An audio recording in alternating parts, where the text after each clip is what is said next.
Bonjour à tous, je m'appelle Laura Prioul, j'ai 21 ans et il y a un an maintenant que j'ai été agressée physiquement, frappée, violée. Ça fait un an que je me cache des médias, un an que je me cache de tout le monde, mais que tout le monde parle de moi. Je n'ai jamais parlé parce que je ne voulais pas faire le buzz, parce que j'avais peur, parce que je ne veux pas entendre parler de moi comme ça, parce que je me sens vraiment salie par cette histoire. Tout le monde est au courant, tous mes amis, toute ma famille, tout le monde sait ce qui s'est passé pour moi. Et c'est vraiment très dur à accepter. Donc maintenant, je vais être cash et je vais vous dire ce qui s'est passé sans vraiment rentrer dans les détails. J'étais en boîte de nuit sur Paris.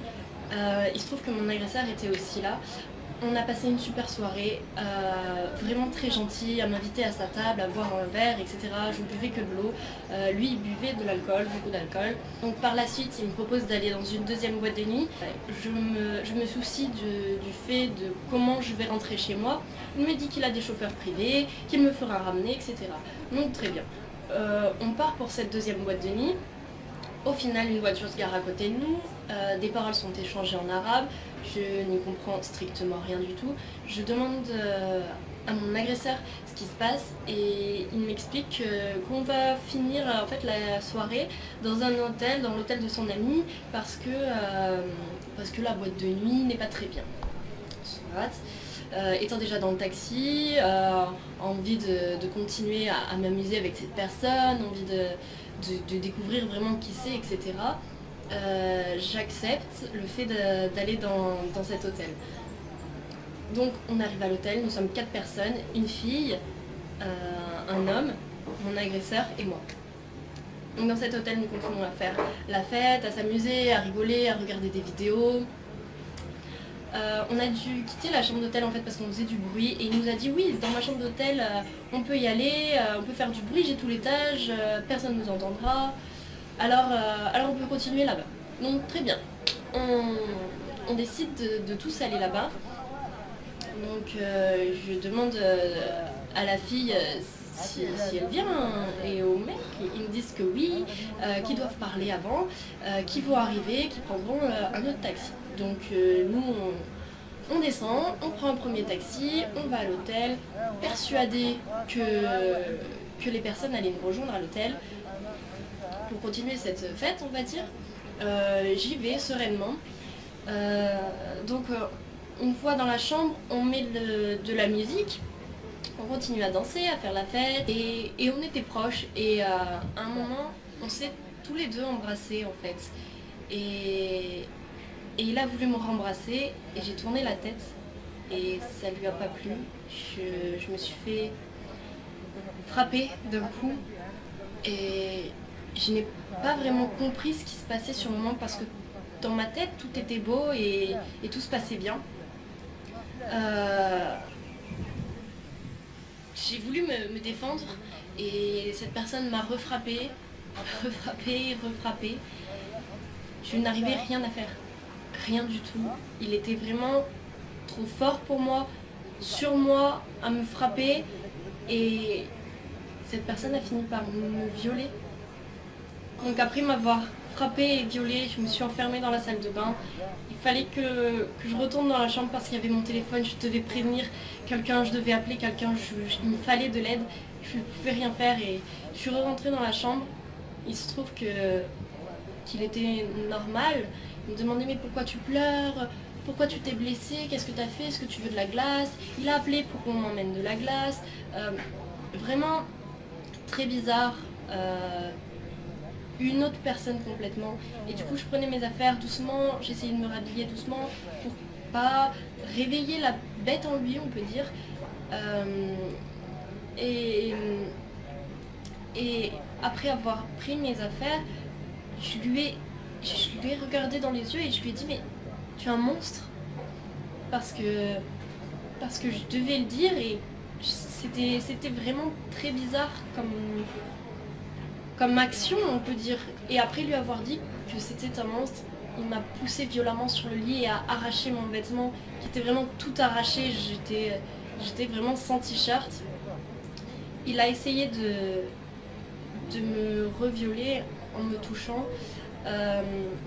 étant couché sur moi, sauf que j'ai saisi sa gorge pour le stopper en fait. Je l'ai étranglé et, et il en a fait de même, il m'a étranglé aussi, mais il serrait tellement fort que je n'arrivais vraiment plus à respirer. Et honnêtement, je vais vous dire, j'ai eu vraiment très peur pour ma vie, j'ai eu vraiment peur de finir comme ça parce que je ne pouvais plus respirer. Je voyais noir, des étoiles, je venais de recevoir je ne sais combien de coups et je venais de me faire violer. Je me suis dit que c'était fini pour moi. Sauf que j'ai réussi à basculer mon agresseur du lit en l'étranglant et en poussant et j'ai réussi à m'enfuir de la chambre en courant.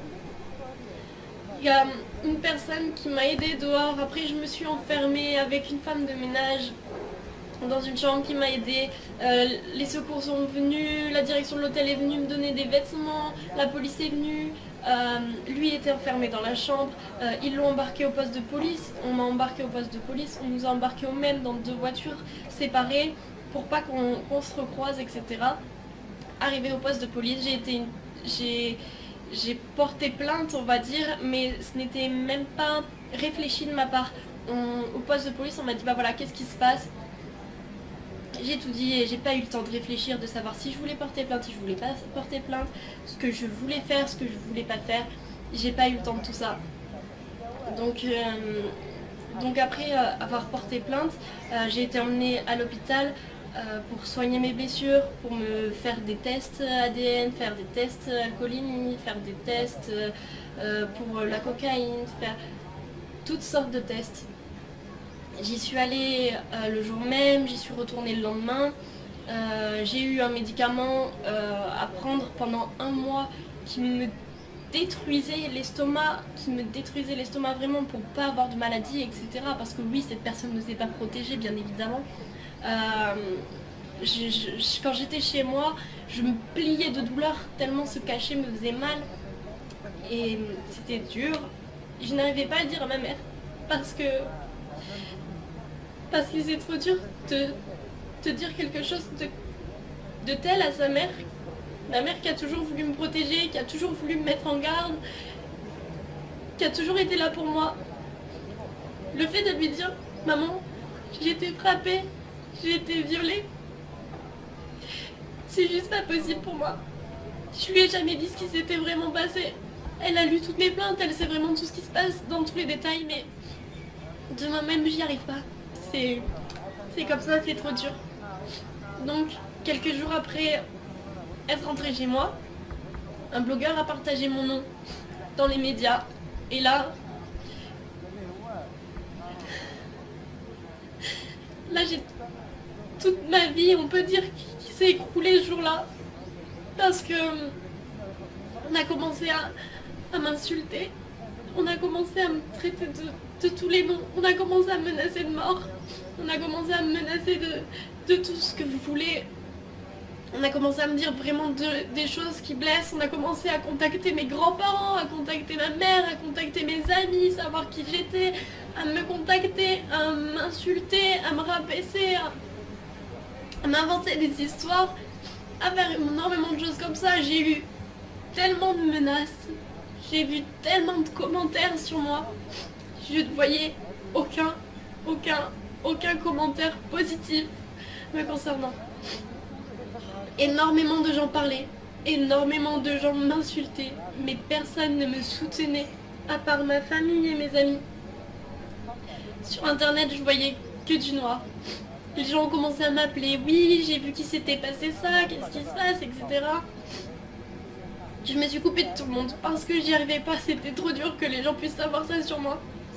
J'ai changé de numéro de téléphone, j'ai supprimé tous mes réseaux sociaux, je me suis coupée vraiment de tout le monde, je n'avais même pas le droit d'habiter chez ma mère pour ma sécurité. Donc c'était encore plus dur parce que j'avais vraiment besoin d'elle. Elle était là bien sûr, mais je n'avais pas le droit d'habiter avec elle. C'était horrible pour moi. C'est comme ça.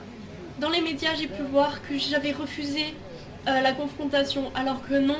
La police m'a bien expliqué que je pouvais faire la confrontation maintenant devant eux, ou que je pouvais la faire plus tard devant le juge, avec un avocat, après avoir réfléchi, etc. Sachant que je venais de me faire agresser par cette personne, la dernière chose dont j'avais envie, c'était de le recroiser, de le voir ou de l'entendre même, ou quoi que ce soit. Donc j'ai dit que j'étais pas prête et que je voudrais le faire plus tard. Donc voilà, donc je n'ai jamais refusé de confrontation, je l'ai fait plus tard. Ensuite, on a pu dire que j'étais coiffeuse, que j'étais escort girl, que j'étais chômeuse, que j'habitais à Nice, que je faisais que des défilés de mode, que plein de choses comme ça. Et tout est faux. Après, au Nouvel An, on a dit que des fans de mon agresseur m'auraient retrouvé dans la rue, sorti du lido, m'auraient fracassé, tapé une bouteille de bière sur la tête, etc. Alors que je ne suis même pas sortie pour le Nouvel An, j'étais chez moi dans mon appartement, je n'étais même pas sur Paris, je n'étais même pas dans la ville où les faits se seraient passés.